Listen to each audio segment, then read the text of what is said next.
और 11 साल की उम्र में एक ऑडिशन दिया लखनऊ में, चक धूम धूम करके एक डांस रियलिटी शो था। और कट टू मुझे कॉल आता है, मोहित सर का एक ब्रीफ ही ये था कि इसको कॉमिक प्ले करना ही नहीं है। जिस दिन पता चला कि मैं और आन फिल्म कर रहे हैं साथ में, तो हम बहुत खुश थे क्योंकि हम पहले से एक दूसरे को जानते थे। मैं पहली बार मिला, मैंने ऐसा ब्लंट आदमी देखा ही नहीं है कि मैं एक वो बच्चा हूँ जो सेट पे शूटिंग करते करते बड़ा हो गया। तू डरना ना। Hello and welcome to the comment section. मेरा नाम है अब्बास और आज हमारे जो गेस्ट हैं उन्होंने 4 साल की उम्र से थिरकना शुरू कर दिया था, डांस करना शुरू कर दिया था। और डांस करते करते थिरकते थिरकते वो आज जहाँ पहुँचे हैं वहाँ लोग सिर्फ सपने देखते हैं पहुँचने के लिए। उनकी अभी अभी सुपर हिट फिल्म आई है सैयारा, जहाँ वो प्ले करते हैं रोल केवी का। और उससे पहले वो जाने गए हैं उदय नाम के किरदार के लिए, जो उन्होंने प्ले किया था कोटा फैक्ट्री में। और उससे भी पहले उनका एक किरदार था चुड़ैल, जो उन्होंने प्ले किया था लाखों में एक में। लेकिन उन्होंने दुर्योधन भी प्ले किया है और कई सारे किरदार प्ले किए हैं जिनके बारे में वो हमें बताएंगे। पर असल में जो उन्होंने किरदार सबसे अच्छा प्ले किया है वो खुद का है। We are talking about Alam Khan, who is a wonderful actor and as we found out from this conversation, probably even a better cook. So let's get into this conversation with Alam. Hi Alam, welcome to the comment section. Hello, hi. We're talking to you in the heat of the success of Sayara. हर जगह viral जा रहे हैं clips लोगों के theatre में देखते हुए film. It's doing extremely well and you're almost like the third lead of the film. Apart from the two leads, you have I think the most important role in the film of KV. तो पहले तो बताइए कैसा रहा है आपके लिए response, आपको कैसे रिएक्ट कर रहे हैं फैंस? रिस्पॉन्स बहुत ही ज़्यादा ओवरवेलमिंग है और लोग बहुत ज़्यादा पसंद कर रहे हैं। मतलब मैंने कभी ये सोचा भी नहीं था कि ये हीरो के दोस्त के किरदार से लोग इतना रिलेट कर जाएंगे और उनको इतनी बड़ी मोहब्बत में एक भाईचारे वाली दोस्ती भी दिख जाएगी। मतलब ये एक अचीवमेंट है। इसका मतलब सब नॉचेस बराबर पॉइंट पे पड़े हैं पिक्चर के और लोगों तक जा रही है वो पिक्चर, दिल तक पहुंच रही है। Are your DMs blowing up? या मेरे डीएम्स में सुनामी आ चुकी है एकदम। और मैंने कोशिश भी करी। मैंने कहा कि मैं ऐसे, क्योंकि मेरा बड़ा दिल वो हो रहा था कि अरे यार, क्योंकि जिंदगी में कभी कभी क्या होता है ना, जब बहुत सब्र करके कोई चीज़ आपको मिले तो आपको ऐसा उसकी खुशी बहुत होती है, तो आप उसको मनाना चाहते हो और आप एक सेकंड भी मिस नहीं करना चाहते हो जहां आप उसके साथ अच्छे से ना व्यवहार करो। तो मैंने कोशिश करी सबको, मैंने करीब 1800 डीएम रिप्लाई किए होंगे। उसके बाद मैंने मेरा फोन पटक दिया, मैंने मेरा सर पकड़ लिया, मैंने कहा कि ये तो पॉसिबल ही नहीं है। फिर मैं मेरे हर पोस्ट में अब मेंशन करता हूँ कि थैंक यू मुझे इतने सारे मैसेजेस करने के लिए। आप इंस्टाग्राम पे केवी के बारे में जब भी पोस्ट करते हैं आप एक कुछ शेर का इमोजी लगाते हैं, उसके पीछे क्या कहानी है? क्योंकि भाई केवी एक तो सच्चा दोस्त है और एक मैनेजर है। ये दो लोग हमेशा शेर ही होते हैं। Do your managers agree with that sentiment? वैसे मैंने इस कैरेक्टर के लिए रेफरेंस में मेरे मैनेजर्स को, और जब भी मैं ये सोचता था कि इस सीन में मुझे अब कैसे परफॉर्म करना है या ये सीन मैं कहाँ से रिलेट करूँ, तो मैं मेरे मैनेजर्स के बारे में ही सोचता था। How was it working with Ahan and Aneet? It was great working with them. मतलब आहान के साथ तो मतलब बहुत पहले से मैं आहान को जानता हूँ। अच्छा। तो अभी आहान के साथ में फिल्म जब हमने, जिस दिन पता चला कि मैं और आहान फिल्म कर रहे हैं साथ में, तो हम बहुत खुश थे क्योंकि हम पहले से एक दूसरे को जानते थे। एक केमिस्ट्री थी कहीं ना कहीं।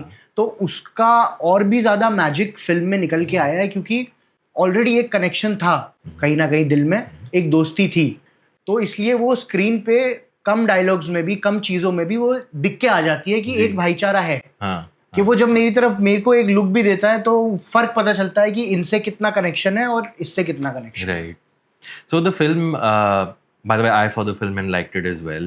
So film is a straight up romantic drama जहाँ पे ह्यूमर है पर थोड़ा कम है, but that little humor that comes is through your character. हाँ, that is also situational because Mohit sir से मेरी वही बात हुई। मोहित सर का एक ब्रीफ ही ये था कि इसको कॉमिक प्ले करना ही नहीं है। आई थिंक वो सबसे ज्यादा वर्क किया है मेरे कैरेक्टर के लिए। Okay. क्योंकि उन्होंने मुझे बोला कि देखते, मतलब अच्छे एक्टर हो तुम, उन्होंने मुझे ऐसा बोला। मेरे को बहुत अच्छा लगा उस वक्त। मैंने कहा कि मेरी जिंदगी सफल जैसी हो गई है अभी थोड़ी सी। तो और बोले कि इसको कॉमिक नहीं प्ले करेंगे आलम, इसको सिचुएशनल प्ले करेंगे क्योंकि फिल्म में हम कहीं, और हम ज़्यादा बहुत सारे सेट पे तो हमने बहुत सारे जोक्स भी लिए थे जिसमें, लेकिन फिल्म का वो रिदम और फ्लो देखते हुए करना पड़ता है, तो काट देना पड़ता है उन सब चीज़ों को। तो हाँ, लेकिन बस कुल मिला के एंड रिजल्ट अच्छा आता है तो फिर। How is it working with Mohit? Because I think he's the talk of the town right now. उन्होंने एक true blue Hindi film, romantic film एक बार फिर से दी है. Just tell us a little bit about experience. I think Mohit sir has always been talk of the town. उनकी हर एक film के साथ मोहित सूरी वो इंसान है जिनका, जो वो डायरेक्टर है जिनका नाम मुझे ज़िंदगी में सबसे पहली बार मतलब पता चला था कि ये डायरेक्टर्स में अगर किसी का नाम पता था तो मोहित सूरी का ही नाम पता था, क्योंकि हम स्कूल में भी जब नया नया हमें ऐसे प्यार व्यार होने लगा तो मोहित सूरी के ही गाने हमारे दौर में तो मतलब मोहित सूरी के ही गाने सब हुआ करते थे। और उसके बाद फिर मैंने मर्डर 2 देखी थी एक दिन टीवी पे, तो मैं मेरे बड़े भाई के साथ बैठा हुआ था, तो मैंने कहा ये क्या फिल्म है, तो भाई बोले ये मोहित सूरी ने बनाई है, मोहित सूरी। बस मेरे दिल में ऐसे सितारे। और कट टू मुझे कॉल आता है कास्टिंग क्वीन शानू मैम का कि लिसन आलम एक करते हैं, एक ऐसा ऐसा है और मोहित सर एक फिल्म बना रहे हैं YRF के साथ। मैंने बोला ये तो मतलब ये तो सब सारे गोल एक साथ हो जाएंगे। मैंने कहा ये तो बहुत सही है। तो फिर गए ऑडिशन देने और फिर एक लंबा प्रोसीजर हुआ, 6-7 दिन का ऑडिशन का शानू मैम के साथ, क्योंकि पहले ही ऑडिशन में उन्हें मैं बहुत पसंद आ गया था। मोहित सर को, सुमन्ना घोष जो हमारी क्रिएटिव है, YRF की क्रिएटिव है, और शानू मैम को, तीनों ने मुझे बहुत पसंद कर लिया था उस कैरेक्टर के लिए। लेकिन एक्टिंग में वो वेरिएशंस देखना चाहते थे कि क्या है, तो काफ़ी दिन तक हमने उस पर वर्क किया और फिर फाइनली डिसीजन लिया। और एक दिन यशराज बुलाया मुझे और वो ऐसे YRF का एनवलप मिला, तो मैं जब YRF के बाहर निकला तो मैंने ऐसे ऐसे करके फ़ोटो खींची और एक मेरे डैड को और मॉम को भेजी कि we did it. Nice, that's so sweet. If you had to nail one thing that you think is connecting with the audiences about this film, क्या वो एक चीज़ है आपको लगता है? I think pure hard work and दिल से कही हुई बात दिल तक पहुंचती है, क्योंकि सारे ही लोग ने मतलब मैंने देखा है बहुत सारे प्रोजेक्ट्स पे काम किया, तो दिख जाता है कौन से प्रोजेक्ट पे लोग मेहनत से एकदम लग के काम कर रहे हैं, दिन रात काम हो रहा है, और कुछ सेट पे भी मतलब लोगों को रोना आ जा रहा है या किसी चीज़ पे हंसना आ जा रहा है, तो और थोड़ा थोड़ा ऐसे होने लगता है। लेकिन ये कभी नहीं सोचा था कि इतना बड़ा फटेगा।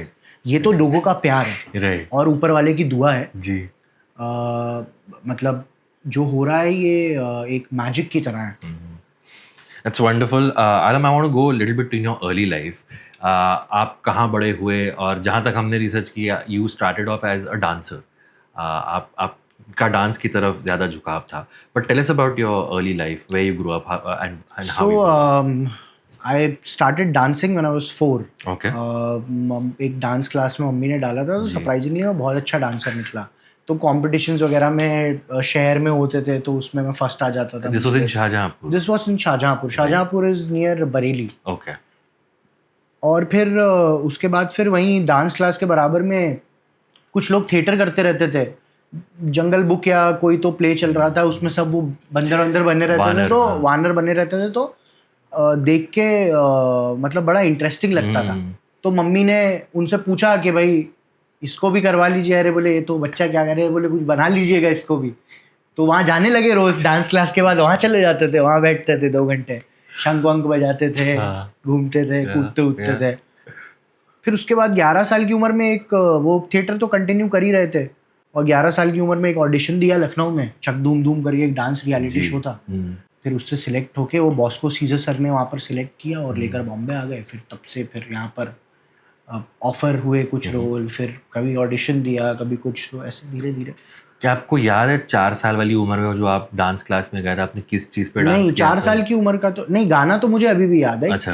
उस पे वो गाना था, मेरा पहला गाना था जिसपे मैंने डांस किया था। ऋतिक की फिल्म आई थी, कौन सी फिल्म थी वो, फिल्म का नाम याद नहीं। गाना था हवाओं ने ये कहा फिजाओं आई प्यार की है रुत बड़ी, वो था तू डरना ना ऐसा खींचता था, समथिंग लाइक दिस। तो बहुत उस पे बहुत डांस किया वो गाने पे। हाँ। फिर मैं एक उस गाने पे डांस किया करता था, लोग बहुत पसंद करते थे। दिलीप कुमार साहब का गाना है मेरे पैरों में घुंघरू बंधा दे तो फिर मेरी चाल देख ले। बहुत बहुत बढ़िया गाना। फ्रॉम ऋतिक टू मैंने दिलीप कुमार, अरे मैंने कथक भी किया है 4 साल, मेरा अच्छा। बस प्रभाकर नहीं हो पाया। हम्म। तो डांस में तो बहुत बढ़िया एकदम कर चल रहा था। आपकी फिल्म में, आपकी फैमिली में फिल्म के शौकीन थे लोग, आपकी फैमिली में? मेरे खानदान में दूर दूर तक कोई किसी का लेना देना नहीं है फिल्मी दुनिया से, अच्छा। फिल्म इंडस्ट्री से। हाँ। और बस इस फैक्ट के अलावा कि मेरे वालिद, मेरे फादर, मेरे अब्बा 12 साल की उम्र में भाग के मुंबई आ गए थे एक्टर बनने के लिए। अच्छा। बट उनके पैसे खत्म हो गए तो वो वापस चले गए थे। हाँ, हाँ। तो शायद वही, और मम्मी जवानी में मॉडल बनना चाहती थी, माशाल्लाह बहुत खूबसूरत थी वो, और ठीक है अभी भी हैं। Of course. और फिर उनके जो जीन्स थे आई थिंक वो मेरे अंदर से निकले हैं और मैं यहाँ तक पहुंचा हूँ। दोनों के, दोनों का सपना। ये उनकी कहानी है जो मैं जी रहा हूँ। हीरो हीरोइन तो वो हैं इस फिल्म के। हाँ। इतनी कम उम्र में जो रियलिटी शो आपने फेस किया, how was that experience? Sir experience तो बस हो रहे थे, ये तो कुछ पता ही नहीं था कि एक्सपीरियंस हो रहा है। अच्छा। मतलब वो तो जिंदगी जी रहे थे, उस उम्र में तो कुछ होश ही नहीं था। बस सुबह उठते थे और 12 घंटे बस डांस करते रहते थे। भूख लगती नहीं थी, भूख लगती थी तो पार्ले जी बिस्किट पानी में डुबा के खा लेते थे, वो हमारा फेवरेट था। कौन हार रहा है, कौन जीत रहा है, कुछ मतलब नहीं है, कोई लेना देना नहीं है। मैं तो रोया तक नहीं था मेरे एलिमिनेशन पे। मैं तो हंस रहा था खड़ा हुआ, अरे कोई बात नहीं सर, अभी क्या कर सकते हैं, निकल गए तो निकल गए। एक बार बुरा लगा था बस। कब? डैडी बहुत बचपन से बहुत ही वॉज वेरी स्केर्ड कि मैं आऊँगा तो शायद आलम कभी अच्छा, शर्मा ना हाँ, जाए। हाँ। तो वो कभी देखने नहीं आए, कभी कोई डांस प्रोग्राम में। वो हमेशा सपोर्ट करते थे। बहुत छोटे से शहर से हूँ, जी। माँ बाप का सपोर्ट करना, वो भी इतनी दूर आने बड़ी के लिए, बात है, इतनी हाँ। कम उम्र में, बहुत बड़ी बात होती है। और एक डिसीजन लेना कि भाई उनकी लव मैरिज थी कि ठीक है तुम लेकर जाओ और आते जाते रहेंगे ऐसे करके, बड़ी अच्छा। बात होती है। तो डैडी आते नहीं थे। वो छोटे मियाँ करके एक रियलिटी शो किया था जी। स्टैंड अप कॉमेडी का। तो उसमें सब परफॉर्मर ऑफ द वीक ये वो सब मेरे को मिलता था। फाइनल राउंड, फाइनल जो फिनाले में परफॉर्मेंस थोड़ी ऊपर नीचे, क्या पता उन लोगों को लगी होगी या जैसा भी रहा होगा। तो मैं रनर अप हो गया था और मुझे ऐसा लग रहा था कि मेरा विनर अनाउंस होगा। मेरे डैड पहली बार आए थे, मेरे सामने बैठे हुए थे। तो जैसे ही उसका बराबर वाले का नाम अनाउंस हुआ और मैं रनर अप हूँ, मुझे पता चला, तो मैं थोड़ा सैड हुआ। और मतलब मेरे को पहली बार सैड, और मेरे सैड होने के रीज़न ही ये था कि मेरे डैड मेरे सामने बैठे थे। तो सबसे पहले मेरे डैड ने ताली बजाई। किसी ने ताली नहीं बजाई थी, पता है आपको, नाम अनाउंस होने पर, क्योंकि सबको लग रहा था कि मैं विनर हूँ। मेरे डैड ने सबसे पहले ताली बजाई, और मेरे डैड ने ताली बजाई और बोले। तो वो दिन से आज भी मुझे कभी मैं लो फील करता हूँ ना, तो डैड मुझे दिखते हैं मेरे सामने ताली बजा के ऐसे करते हुए। वाह, क्या बात है। आपने शेक इट अप करके एक शो भी किया था, which was also shake it up Mumbai, which was also a dance show. that was a dance and fiction, dance fiction show. हाँ, उसमें था ना स्पर्श, स्पर्श था चक धूम धूम में भी। अच्छा। स्पर्श उसमें भी था साथ में, ओजस करके एक लड़का था, वो भी था शेक इट अप। स्पर्श ये अपना लापता लेडीज वाला। हाँ। Okay. And then so from dance to how did you get into hardcore acting? Acting अपने आप ही हो गई सर। जैसे आपको बताया, वो डांस रियलिटी शो करते करते लोगों ने देख लिया, छोटे मियाँ ऑफर कर दिया ये स्टैंड अप कॉमेडी का। तो फिर वहाँ से सबको पता ही चल गया कि भाई एक्टिंग भी कर लेता हूँ। टीवी के रोल्स ऑफर होने लगे। टीवी किया बहुत दिन तक, बहुत देर तक। टीवी करने के बाद फिर टीवी में डेली सोप्स किए, फिर ये एपिसोडिक्स किए, फिर उसके बाद फाइनाइट सीरीज करने लगे टीवी में। फिर वेब शोज का ज़माना आ गया, वेब शोज करने। तो मतलब कुल मिला के ऐसा है कि मैं एक वो बच्चा हूँ जो सेट पे शूटिंग करते करते बड़ा हो गया। वाह। And when you look back at your life, are you happy about that you got to grow up on various sets around the country? I'm very happy about it because कभी कभी ऐसे 16-17 साल की उम्र में लगता था, कभी एक आध बार ऐसा थॉट आया कि अरे यार ये क्या है यार, कॉलेज जा, मेरे को आम जिंदगी बितानी है। ये सब हर कोई जिसके पास है जी, उसको नहीं चाहिए, जिसके पास नहीं है उसको नहीं चाहिए। But then I realised now, I feel what I feel now, कि मेरे माँ बाप ने मेरे साथ इतना अच्छा किया है मुझे बचपन से एक चीज में डाल के, जिसमें मैं 20-22-25 साल की उम्र में इतना अच्छा हूँ जितना लोग मतलब एक बहुत उम्र में जाके होते हैं। और मतलब ऐसे मैं तारीफ नहीं कर रहा हूँ अपनी, अभी मैं बचपन से कर रहा हूँ तो मैं ठीक ठाक कर लेता हूँ। तो मतलब वो ठीक ठाक करने के लिए ऐसे कम उम्र में कर लेता हूँ। और तो फिर आगे जाके जल्दी स्टार्ट किया तो जल्दी अंदर है एक कॉन्फिडेंस मिलता है कहीं भी खड़े होकर आप कर सकते हो क्योंकि आपने बहुत बार करी है वो चीज। जी, मैं ऐसे छोटे मियाँ पे फिर से जाना चाहूंगा. This was a stand up show. You were writing your own material? No, so we were 11-12 years Right, ऐसे right, बच्चे थे हम. तो right. हमारे सो बेसिकली ये मुमुक्षु मुदगल उनका अच्छा, नाम था. बहुत बड़े कंटेंट डायरेक्टर थे वो अब इस दुनिया में नहीं है. वो काफ़ी जल्दी उनकी डेथ हो गई थी. जी. और वो बहुत बड़े बड़े लाफ्टर चैलेंज और ये सब उन्होंने ही किए थे. अच्छा. तो मेरा एक फ्रेंड भी था मोहित बघेल करके, Okay. जो रेडी में जो छोटे अमर चौधरी बनते हैं, he is also no more. Okay. तो वो दोनों मतलब हम लोग लास्ट मुमुक्षु मुदगल के लास्ट स्टूडेंट्स, Okay. मोहित बघेल और उसके बाद मैं. ये लास्ट स्टूडेंट था मुमुक्षु मुदगल जिसको वो बोलते थे, जो उनके पैटर्न पे चला कॉमेडी में. जी. कॉमेडी को हाँ. जिन्होंने उनका फॉलो किया. मुबीन सौदागर को अगर आप जानते हो, हाँ. सर मुबीन सर Yes, हमारे yes. लिए लिखा करते थे उस वक्त. अच्छा. Okay. हमको बताते थे. Okay. हाँ, कभी एस्पिरेशन हुआ कि स्टैंड अप कॉमेडी ट्राई की जाए? मतलब ठीक है, Or were you comedy getting में that outlet? Stand up comedy हाँ. एक्चुअली सर मैं मेरे 4-5 दोस्तों के लिए करना पसंद करता हूँ एक अच्छा. कमरे के अंदर. हाँ. और वैसे ड्रामा और कैरेक्टर और किरदार जी. अलग अलग शेड ये सब करना पसंद है. राइट. और यही चाहता हूँ कि दुनिया ये देखे और इनको कैसा लगा बताए कि अच्छा लगा या नहीं. थोड़ा सा मैं बात करना चाहूँगा लाखों में एक के बारे में, which was one of the early Prime Video series, which was written by a stand-up comedian, which was Biswa. Do you remember meeting him? Do you remember him pitching you the show? How did it happen? पहले तो देखिए, मैं जब उनको मिलने गया मैं तो जानता ही नहीं था. अच्छा. कि भाई कौन, मतलब मेरे दोस्त बोल रहे थे कि अरे बिस्वा एकदम बिस्वा, तो जानता ही नहीं मैं कौन है. हाँ. मैं पहली बार मिला, मैंने ऐसा ब्लंट आदमी देखा ही नहीं है. कुछ भी बोल देता है वो कभी भी. उसको देखे मैंने, यार ये तो बड़ा कूल है, आप तो कुछ भी बोल सकते हो, कुछ भी कर सकते हो. ये तो मैंने एक्सप्लोर ही नहीं किया कभी. तो बिस्वा, उनके साथ भी बड़ा मजा आया काम करके.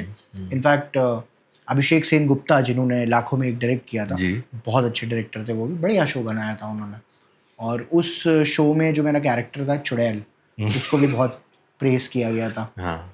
I want to talk about Kota Factory because I think before Sayara and even in your life, that's one of the things that you are known for. How did Kota Factory happen? And you're like one of the comedic voices in a otherwise serious show. How do you approach your character of Uday and how did it happen? Sir होते होते हो गया. ये वाली कहानी है. Audition ही दिया था. अच्छा. यहीं पर ही आके आराम नगर में ही एक जगह पर ऑडिशन दिया था. उसमें ऑडिशन देने के बाद फिर मुझे कई दिन तक तो कोई कॉल नहीं आया. उसके बाद फिर कई दिन के बाद कॉल आया था कि कर रहे हैं. फिर हमने वही वर्कशॉप्स करी और फिर उसके बाद शूट करने गए. शूट करते टाइम तो सिंपल सी पेपर पे, कोटा फैक्ट्री तो सिंपल सी एक पेपर पे कहानी थी. उसको वो जब हम लोगों ने देखा तो हम लोग उड़ गए उसको देख के कि हमने कहा ओ भाई साहब ये. और देखा भी क्या, मैंने तो 2 ही एपिसोड देखे थे. एक ही एपिसोड हमने कहीं तो प्रीमियर रखा था कोटा में या कहीं पर तो जयपुर में या कहीं तो जी. एक ही एपिसोड देखा था. वो मजा आ गया था हमें भी देख के. हम भी पहली बार देख रहे थे. भाई ये तो क्रेजी चीज है.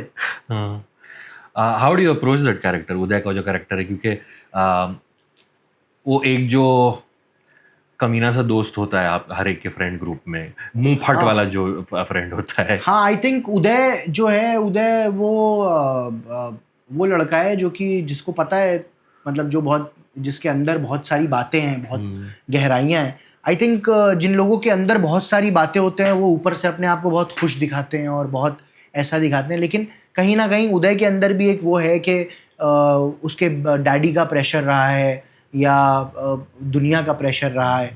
तो वो बस उस वजह से वो यहाँ तो दिखाता है ऐसा है, लेकिन कहीं ना कहीं उसके अंदर भी वो चीज़ है. उसे भी बुरा लगता है कि ऐसा क्यों है उसके साथ. तो उदय ध्यान रखने वाला कैरेक्टर है जो सब मीना का और वैभव का सबका ध्यान रखता है. और उदय भाई के पास फ्रिज है और टीवी है, जो सबसे बड़ी बात है. कोई भी रियल लाइफ में अगर आप किसी हॉस्टल में या देखेंगे या कहीं पर देखेंगे तो टीवी और फ्रिज जिन लोगों के पास होता है वो स्टार होते हैं. वो स्टार होते हैं. तो you said कि और गर्लफ्रेंड है. गर्लफ्रेंड है भाई. Another star in this thing. But आपने कहा कि almost 50% of the lines and stuff that you do for Uday is improvised because it's very similar to how you are in real life. देखिए Kota factory का किसी भी जगह improvisation जहाँ अच्छे एक्टर्स मौजूद होंगे ना 3-4, तो क्या होता है ना, तो वो उनका मसल मेमोरी होता है Right. कि वो जैसे ही सेट पे पहुंचते हैं और ब्रेनस्टॉर्मिंग करते हैं, कुछ ना कुछ तो अपडेट निकल के ही आती है। जी.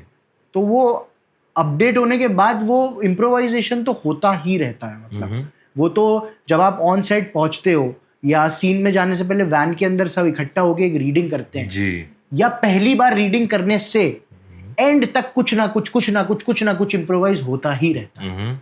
और फिर उसके बाद एक्सप्रेशंस इम्प्रोवाइज होते हैं, मूवमेंट्स इम्प्रोवाइज होते हैं, तो इम्प्रोवाइज तो हर एक स्क्रिप्ट रहती है। Okay. हाँ। Is there something like good improvisation versus bad improvisation? There is no bad improvisation Okay. because directors वो अप्रूव ही नहीं करते हैं। Right.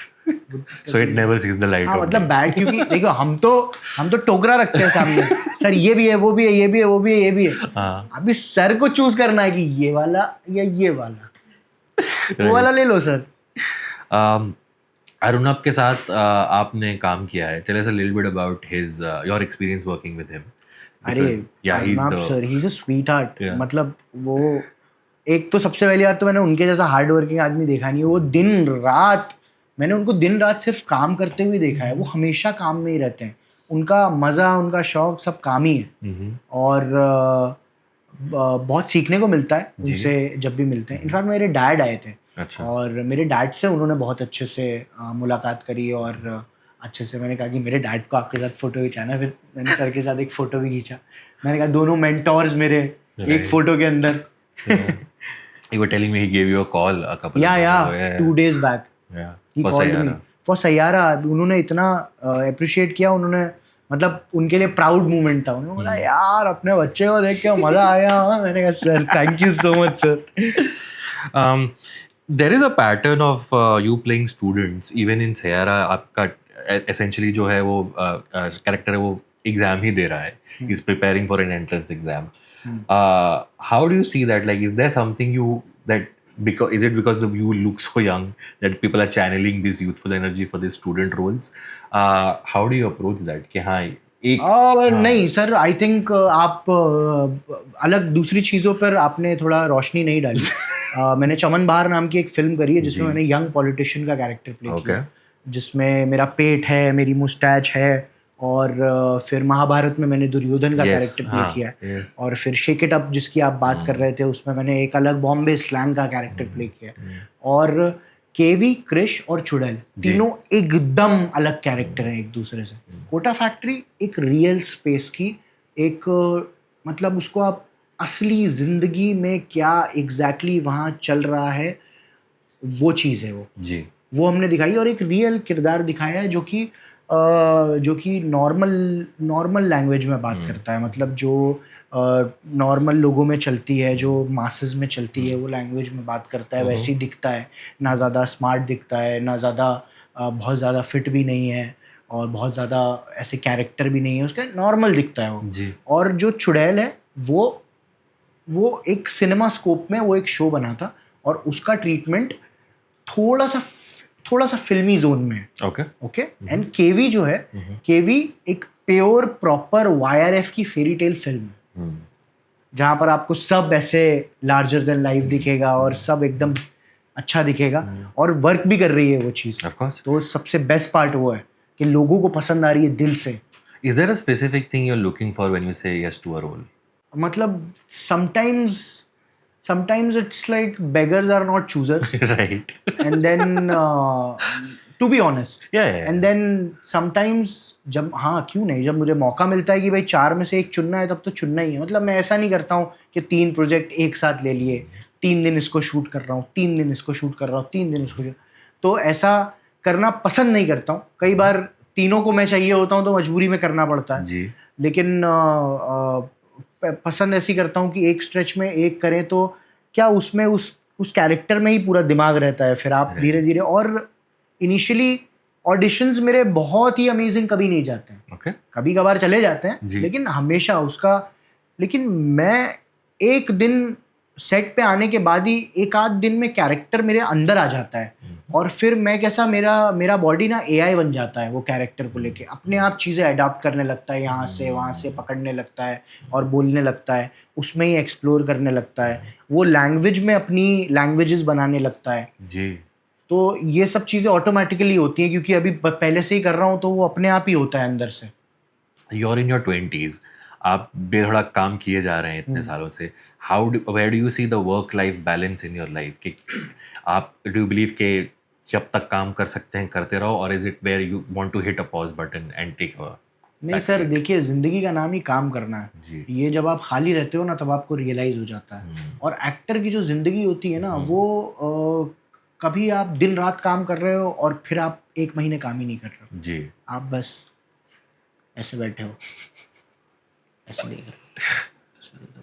तो इतने अप्स एंड डाउन्स हैं और एक्टिंग इतना टफ जॉब है और इतना मेंटली एग्जॉस्टिंग जॉब है क्योंकि आपको अपने इतने इमोशंस का इस्तेमाल करना होता है दिन भर। अचानक से आपसे डायरेक्टर कह देंगे कि आप रो, सीन में आपको रोना है, फिर कह देंगे कि आपको हंसना है, फिर आपको गुस्सा आ रहा है, तो आप इतने इमोशनल हो चुके हो कई साल तक वो काम करके कि आपको हर चीज़ अब रियल लाइफ में भी ज़्यादा हो रही है कि आपको गुस्सा भी ज़्यादा आ रहा है, आपको प्यार भी ज़्यादा आ रहा है, आप इमोशनल भी ज़्यादा हो जा रहे हो।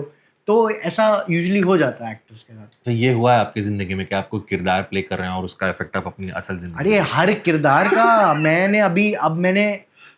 मैं जो किरदार अभी प्ले कर देता हूँ ना, अब वो मेरे अंदर आ गया किरदार उसकी, और हर एक किरदार कोई ना कोई चीज़ छोड़ के चला जाता है। आपको पता है मैंने पान खाना कितनी मुश्किल से छोड़ा है वो चमन बहार फिल्म करने के बाद, क्योंकि चमन बहार फिल्म में मैंने 3 महीने पान खाए।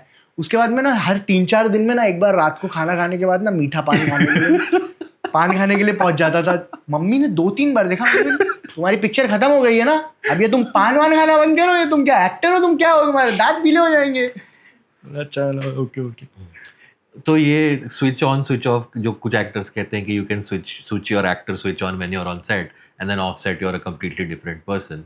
आई एम अज्यूमिंग आप उस तरह के नहीं हैं, आप थोड़ा नहीं बहुत। सर, सब इसी तरह के होते हैं। अच्छा। लेकिन है ना, ये सिर्फ बोलने की बात है स्विच ऑन स्विच ऑफ, वो कुछ ना कुछ रह जाता है जब आप दिमाग को दिन भर ये बोलेंगे ना कि तू मेरा साथी है और तू ही मेरा सब कुछ है, तो रात को सोते में दिमाग यही बोल रहा होगा आपको कि तू मेरा साथी है और तू मेरा सब कुछ है, यही चल रहा होता है दिमाग में। आप चिल करने के लिए क्या करते हो? मैं सर चिल करने के लिए खाना बनाता हूँ। क्या बात कर रहे हैं? मैं बहुत सारी ऑलमोस्ट सारी ही चीज़ें बना लेता हूँ। अच्छा। इनफैक्ट बेस्ट पार्ट ये है कि जब शादी हुई थी मेरे अम्मी अब्बा की, तो अम्मी को खाना बनाना नहीं आता था। अच्छा। मेरे अब्बा ने अम्मी को खाना बनाना सिखाया था। क्या बात है। तो बाकी फिर मम्मी उनसे भी अच्छा बनाने लगी, वो बात अलग है। और ये बात हम पब्लिकली नहीं कह सकते हैं, अब्बा ही अच्छा खाना बनाते हैं। तो हाँ, तो मुझे बहुत शौक है खाना बनाने का। Any special cuisine that you like cooking or serving? आलम खान से आप पूछ रहे हो मुगलाई के अलावा कैसे? मुगलाई है अपनी फेवरेट मुगलाई।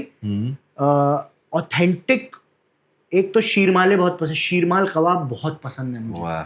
और बिरयानी बहुत, पुलाव, मुरादाबादी स्टाइल पुलाव जो होता है वो अपना फेवरेट है। पुलाव को आई थिंक जितना क्रेडिट मिलना चाहिए उतना नहीं मिलता है। Everybody is crazy about biryani. क्योंकि लोगों ने मिसअंडरस्टैंड कर लिया है ना। बेसिकली बिरयानी ये अपडेट होके बनी है, ये जो चीज है। पुलाव ही मेन आइटम था जिसको बिरयानी बोला जाता था, मतलब बेसिकली। और आपने खुद से सीखा खाना बनाना? हाँ, ऐसी मम्मी को देख देख के। फिर मम्मी, अब क्योंकि वहाँ भी हमारा एक घर है तो अम्मी आती जाती रहती है, तो ये जब अम्मी जाती हैं तो यहाँ शेफ होते हैं, हाउस हेल्प होते हैं, लेकिन मेरे को उनके हाथ का खाना, मतलब ऐसे टैंट्रम नहीं थ्रो कर रहा हूँ, बट नहीं, मज़ा नहीं आती मम्मी के आने। तो मैं, तो हटो तुम लोग, मैं ही बनाऊंगा। मम्मी क्या डलेगा। फिर धीरे धीरे ऐसे अम्मी से पूछ के अब सब आता है बनाना। अब तो लकड़ी पे, आग पे, चूल्हे पे 50-50 दोस्तों को हम लोग लेकर जाते हैं और सबका खाना मैं बनाता हूँ पहाड़ों में। मैं पूछना था, आप दावत थ्रो करना, डू यू लाइक? अरे अपना फेवरेट काम है मेरा और मेरी मम्मी का फेवरेट काम है दावत देना लोगों को, खाने की दावत घर पे।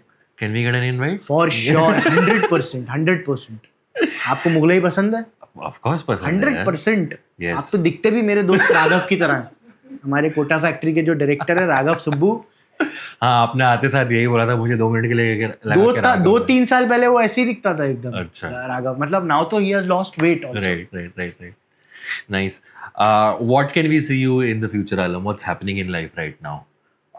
सर अभी जो हो रहा है वो तो बहुत ही मैजिकल है और ओवरवेलमिंग है। हाँ, of course, this is the moment where you're taking in. हाँ मतलब मुझे Yes. बहुत सारे लोग कॉल कर रहे हैं। हाँ. इनफैक्ट मुकेश सर का फोन आया था, Wow. मुकेश छाबड़ा का, कि कॉन्ग्रेचुलेट करते हुए कि अच्छा काम किया है बेटा तुमने।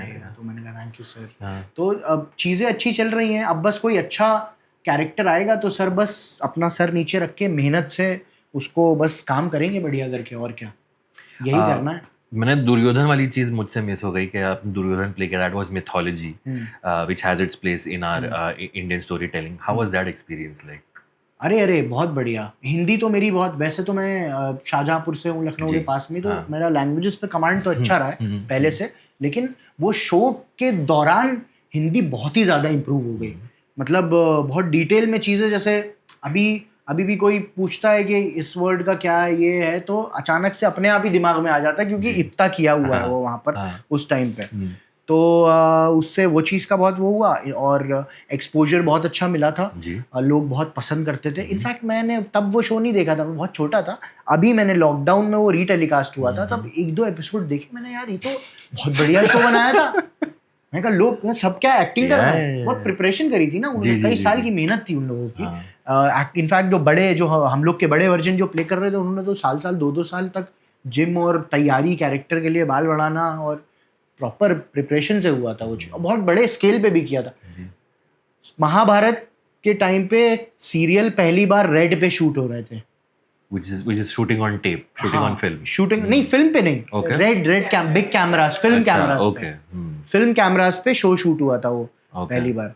That's how big budget special it was. इतना स्पेशल था। सेट जो बनाए थे वो बहुत ग्रैंड थे, तो काफी अच्छा था।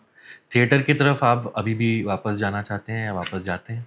सर मेरा मन बहुत करता है, क्योंकि मेरा थिएटर से बहुत दिल जुड़ा हुआ है, लेकिन सर ज़िंदगी में जिम्मेदारियां इतनी हैं कि sadly I think theatre, honestly बताऊं तो उतना पैसा नहीं दे पाता है जिनसे घर चलता है जी। तो मैं चाहूँगा कि एक दिन हम बाहर कंट्रीज़ में जैसे ब्रॉडवेज होते हैं उस लेवल पर कभी हम थिएटर कर पाएँ और लोगों के अंदर ये जागरूकता हो कि वो थिएटर को भी वैसे ही देखने जाएं जैसे फिल्मों को देखने जाते हैं। तो फिर ज़रूर थिएटर करें, अभी भी करते हैं लेकिन कभी कभी शौक के लिए ऐसे ही चले जाते हैं, किसी दिन सबके भाई लोग के साथ बैठते हैं, कुछ ना कुछ करते हैं। आलम, जाते जाते एक रैपिड फायर राउंड खेल के जाते हैं आपसे। तो एज द नेम सजेस्ट, मैं आपके I will throw questions at you and इनका जवाब देने के लिए आप जितनी जल्दी जवाब दे सकें उतना अच्छा है, ठीक है? Are you ready? Ready. Okay, cool. What's the last thing you googled? Saiyaara box office collection. Early call time और late pack up? Late pack up. Okay. One thing nobody knows about Alam. That I cook. Of course. Yeah. Which they now know. And I'm a sweetheart. That everybody knows, I think. Worst audition story. बचपन की है बहुत सारी। Line में 200-300 लोग में add का audition देते थे लग के।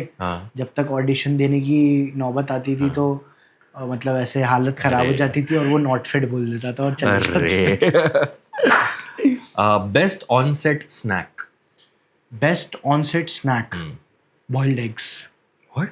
Boiled eggs. Boiled eggs, really? Yeah. Best on-set snack? Yes. Vegetarian location पे नहीं. Sure. I've never looked at boiled egg as a snack, but मतलब sure. I don't know, शायद मेरी लाइफ में अभी थोड़ा सा चेंज आ गया और मैं जिम में जाने लगा हूँ तो मैंने boiled egg कोई मेरा ऐसे snack बना। उससे पहले ब्रेड बटर और चाय हुआ करता था। किसी को बताइएगा। हाँ। Last time you were starstruck? Shahrukh Khan. When was this? Ad. I did a thumbs up ad with Shahrukh. Thumbs up camping. 2-3 ad करे थे हमने। बॉब करके हमारे डायरेक्टर थे और शाहरुख सर के साथ में। तो एक ऐड तो मैंने 1 साल गैप से करी और उसके बाद बॉब ने 1 साल बाद उनको बोला कि ये you remember him? He said या आलम। Wow. I was like, वो मैं बोला आई डोंट नो, बोला इनको कोई बताता है क्या पीछे से? मैंने कहा ऐसा कैसे कर सकते हैं ये, मैंने कहा बस मेरा तो दिन बन गया था, उन्होंने कैसे भी किया, कैसे भी हुआ हो। तो और जिंदगी में सर मैं आपको बताऊं, मैंने बहुत सारे लोगों के साथ काम किया है, लेकिन मुझे सबसे ज़्यादा कंफर्टेबल जिसने किया वो दुनिया का, मतलब मैं तो उसे दुनिया लेवल पर सबसे बड़ा सुपरस्टार मानता हूँ, शाहरुख खान। और उस दिन इज्जत और उनका फैन बॉय मतलब मैं बन गया, और इज्जत मेरे लिए 100 गुना हो गई उनसे मिलने के बाद। वाह, कई बार ऐसा होता है कि आप स्टार्स को, एक्टर्स को देखते हो और मिलके आपको उनसे थोड़ा आम लगता है, लेकिन वो एक ऐसे इंसान है जब कमरे के अंदर घुसते हैं तो ऐसे नहीं भी दिखेंगे वो तो भी ऐसा लगता है कि क्या हो रहा है, कुछ हो रहा है, कोई आया है लगता है ऐसा। Amazing.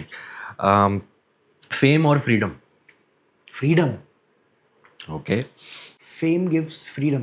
That's true, yes. Next,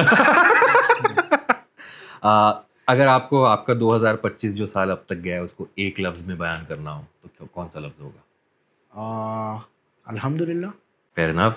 And last question, if you could go back and tell something to your 4-year-old self, what would it be? Don't stress, Fair just enough. work hard. Okay, which I think you have done, Alam. Thank you so much. Congratulations on all your success. We hope to see you in many, many more things, whether it be films, whether they are TVF productions, whether they are anything else that you would like to do. And it was a pleasure talking to you. It was a pleasure talking to you, sir. And thank you to the comment section. Yes. And thank you TVF. Thank you Arunab sir. And TVF is home. Thank you so much. Thank you.